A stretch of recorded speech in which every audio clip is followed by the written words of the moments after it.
How much does an iPhone cost? If you're buying one off contract, prices start around $600 for Apple's latest device, the 4S. But the cost of all the components is 1/3 of that, around $200. The folks at UBM Tech helped us put this together to give you a sense of what it costs. Let me show it to you.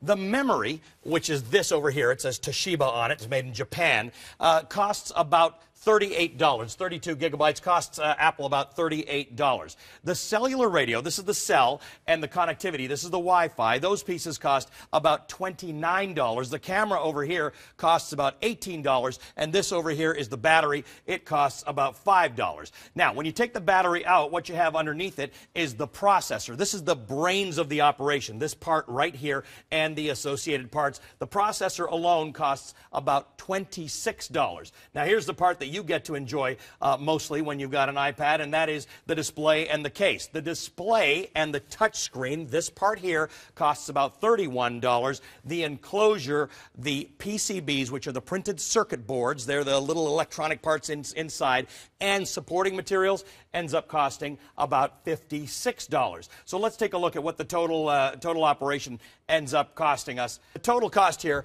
is $203 for a unit that costs $600 if you buy it without a contract. If you buy it with a contract, Sprint, Verizon, or AT&T are actually subsidizing the cost of the unit to you. Now, why does it make sense for Apple to make this product in China? Let me show you. When they make it in China, the assembly cost, okay, those are all the parts I gave you. Now, putting it all together in China costs $7.10 a unit. If they were to assemble this here in the United States, $165.67. Now, here's the issue.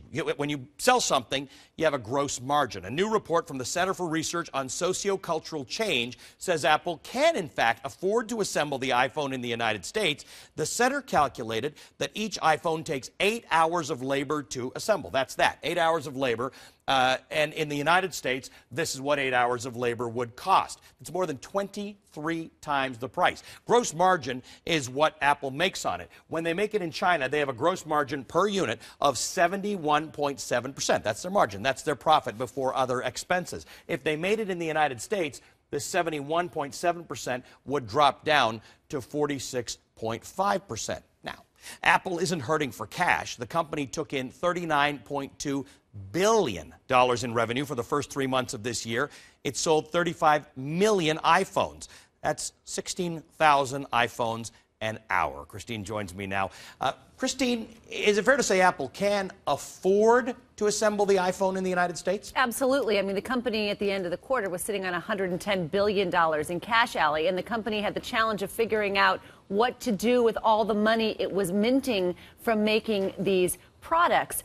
When you're looking at the difference between a gross margin of 72% and, say, 46%, what that tells you is if they were making those products in the United States, they'd still be making an awful lot of money. But that's not a question, it seems, for Apple. Apple has Appleized the supply chain. It's going to invent those things here. It's going to make them overseas. And the bulk of the jobs it creates selling its products are going to be low-wage retail jobs, quite frankly. The people who benefit from Apple are the consumers who get a very good value, a life-changing technological piece of equipment for a relatively low cost, right? Low cost because it's made overseas. Right. The other people who benefit are the shareholders who get a very high-priced piece of stock and make a lot of money on their investment. Workers are not part of the equation unless you are one of the relatively few brainiacs in Cupertino who's designing this stuff. Right.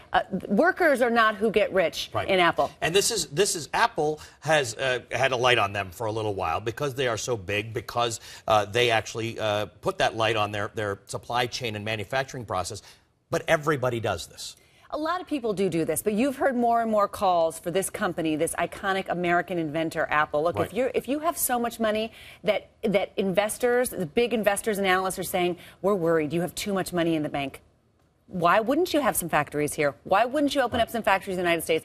It's something you're hearing more and more of, pressure on Tim Cook, the CEO of that company. Why wouldn't you have some production here in this country when we have such a... But we know from its most recent earnings report that a lot of new growth is coming from around the world. Right. Apple is going to design it in California. They're going to make it somewhere else. I don't think there's any question that's not They going don't to have change. the cost advantage in the rest of the world that they do here, so Samsung has just taken over. Samsung has beaten Nokia in terms of the number of regular handsets and now sells more smartphones than Apple does. So there's a catch-22 now about Apple taking less profit when, in fact, they might have a challenge with growth outside the United States. There are some people, John Doggett, who's a guy at University of Texas at Austin. He likes to talk about Appleizing the world, how this is just the way it's going to be, whether you like it or not. It's going to be invented here. So you have to make sure you're on the side of the job market that's going to favor where the creation is coming. So are you going to be the person who sells something for minimum wage, or are you going to be the person who invents something and your job is in a great deal of demand? To me, that is a narrative of America that's very, there's not a lot in the middle of that. So what is that going to mean for our country?